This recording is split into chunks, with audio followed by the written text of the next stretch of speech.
As narrated previously, the three princesses were born thanks to sage Vyasa.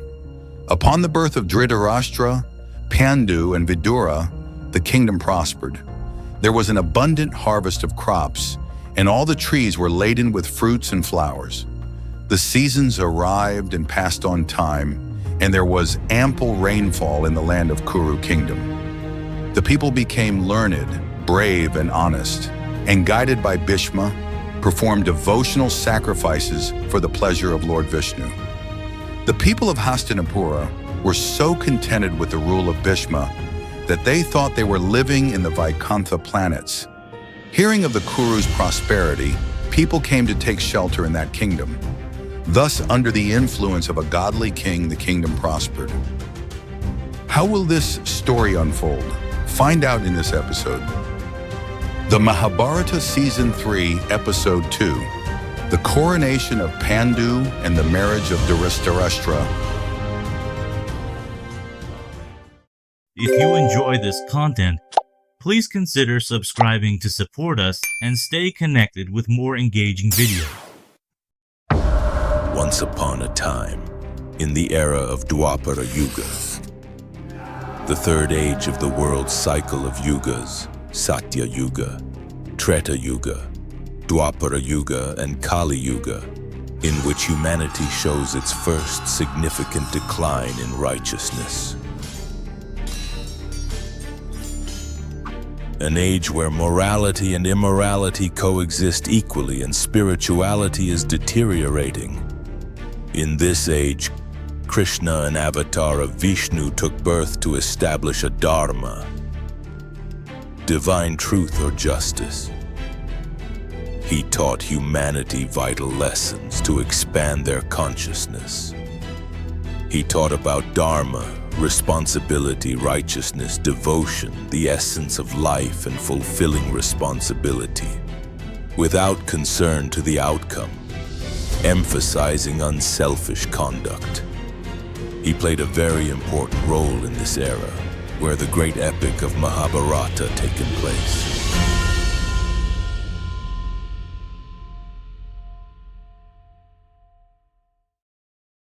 Bhishma raised the three children, Dhritarashtra, Pandu, and Vidura, as if they were his own. When the three princes came to age, Bhishma took them away from Hastinapura.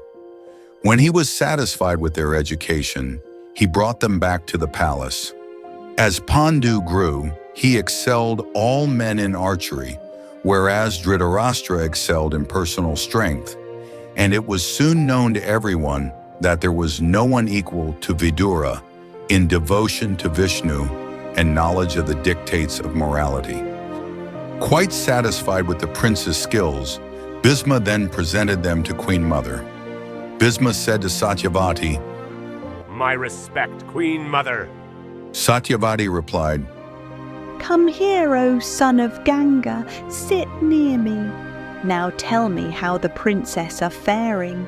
How are they?"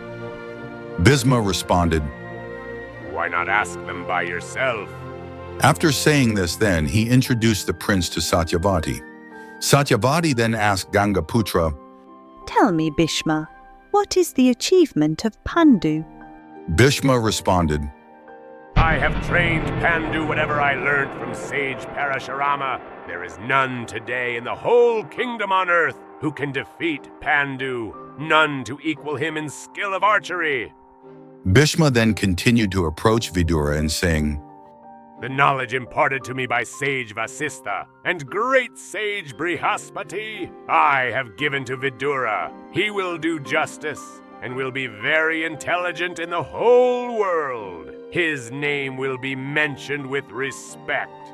Quite satisfied, Satyavati then requested Bhishma, "What about my son Dhritarashtra, son of Ganga?" "O Queen Mother, Dhritarashtra is the eldest son of Kuru dynasty. He is very powerful. He can win any battle.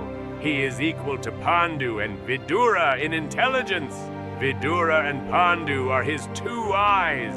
So I'm quite sure that the time has come that Dhritarashtra become the ruler of Hastinapura." Satyavati then responded, As you wish. Whatever you say, Gangaputra. Meanwhile, Vidura did not agree for the decision for appointing his eldest brother as a king and said to Bhishma, Can I say something, Uncle? Bhishma responded, Permission granted. I have gathered courage to give a fruitful feedback, duet of the teachings that you have given to us. No person can sit on the throne which is disable and not complete. My brother Dhritarashtra is not eligible to be a king duet o his blidness. Pandu is the right one to be a king, only Pandu. Hearing this, Pandu said to Vidura, No, Vidura, I cannot be a king in front of my elder brother. Then silence enveloped the palace court. Breaking the silence, Dhritarashtra spoke to Pandu. My dear brother, if I willingly accept you as a king and command you to sit on the throne then. He then continued and said to Bhishma, Vidura is right, uncle, the person who cannot protect himself. How can he protect the kingdom? There is only one person who can sit on the throne of Hastinapura. My brother Pandu? Satyavati then asked Bhishma. Why don't you say something, Gangaputra? Bhishma responded, Queen Mother, now you should decide. I am entangled between Kuru dynasty and Hastinapura kingdom. It is my duty to protect the one who sits on the throne of Hastinapura. Mother, you have to decide who will sit on the throne. Satyavati stood up and approached Pandu and appointed him by saying, Long live the king of Hastinapura, Pandu. Thus Pandu became the ruler of Hastinapura and coronation ceremony begun. Bhishma shoot an arrow to the sky, and the arrow turned into the garland and was put around the Pandu's neck. Long live King Pandu! Long live King Pandu! The people said. Thus, in due course of time, Pandu became king, for Dhritarashtra was blind, and Vidura was born of a maidservant. Therefore, neither of them could accept the throne. The kingdom of Kuru was delighted to have a great king like Pandu. Meanwhile, Satyavati was not easily satisfied since she was thinking of having the grandsons. One day she called for Bhishma and said, Any good news for Hastinapura, my son? Bhishma responded, The universe wants Pandu to become emperor. Unsatisfied, Satyavati told Bhishma, For you, the universe is more important than your mother. Can you think of nothing but victory and defeat? I don't understand, Mother. Is a king born only to be an emperor? There is more to life than that. A person is not merely a king. He has the responsibility of carrying on the lineage. I have thought the same thing, Mother. Dhritarashtra is the eldest. He should be married first, but his wife should have the ability to see with her mind's eye. Anyone in mind? Yes, O Queen Mother, Gandhari, Princess of Gandhara, a worshipper of Lord Shiva. Thus, with the blessing of Satyavati, Bhishma, the guardian of the Kuru Kingdom, traveled to the kingdom of Gandhara not only to arrange the marriage of its princess, Gandhari, to Dhritarashtra, the elder son of Vishitravirya, but also establishing a solid alliance between the kingdom of Hastinapura and Gandhara. Upon arriving the palace's court, the king of Gandhara, along with his son Shankuni, welcomed him with the great hospitality. The king said to Bhishma, Please take a seat. What is your main purpose of visiting my kingdom? Oh, the protector of Kuru Kingdom. I have come here to propose the marriage of your daughter Gandhari with Dhritarashtra. Hearing Bhishma's proposal, Shankuni was very upset and said, Why not Pandu, the son of Ganga? Why this blind prince for my sister? Meanwhile, the king of Gandhara also asked Bhishma, You have come to ask for my daughter's hand, but you should realize that Prince Dhritarashtra is blind. What difference would it make to him whether he marries or not? I do apologize to say that his life is wedded to darkness. Before Bhishma responded, Gandhari suddenly appeared before them and said, Don't say this, O my beloved father. According to the tradition, the right to decide is mine. It is for me to decide whom I shall marry. Will you deny me that right? In the presence of Lord Shiva, my father and brother, and grandsire Bhishma, I willingly choose Prince Dhritarashtra as my husband. Hearing this, the king of Gandhara and Shankuni was shocking and very disappointed with Gandhari's decision. She then continued, It is an honor to be wife of Kuru's prince. It is my fortune to be Dhritarashtra's wife. Because even I lose my beauty, it won't affect my marriage, because Prince Dhritarashtra will not be marrying me for my physical beauty. After saying this, she enveloped her eyes, and from now on, she will be living in darkness, the same as her husband. They were very shocked and moved when they saw Gandhari close her eyes. Bhishma said to her, What is this Gandhari? It is necessary. Give me your blessing.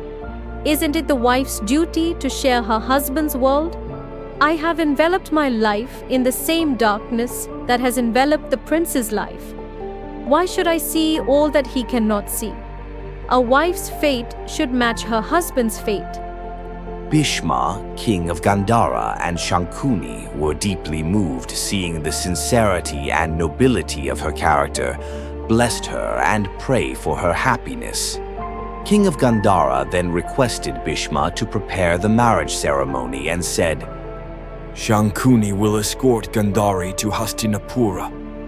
The son of Ganga, along with Shankuni and Gandhari, went back to Hastinapura. Thus Gandhari was married to Prince Dhritarashtra in a grand ceremony in the palace of Hastinapura. Later they became the parents of 100 sons called the Kauravas and one daughter, Dushala. Gandhari's unwavering devotion to her husband, Dhritarashtra, is a key aspect of her character. She chooses to blindfold herself upon marrying him, a gesture of solidarity with his blindness and a symbol of her commitment to him, even though it meant she would never see the world again.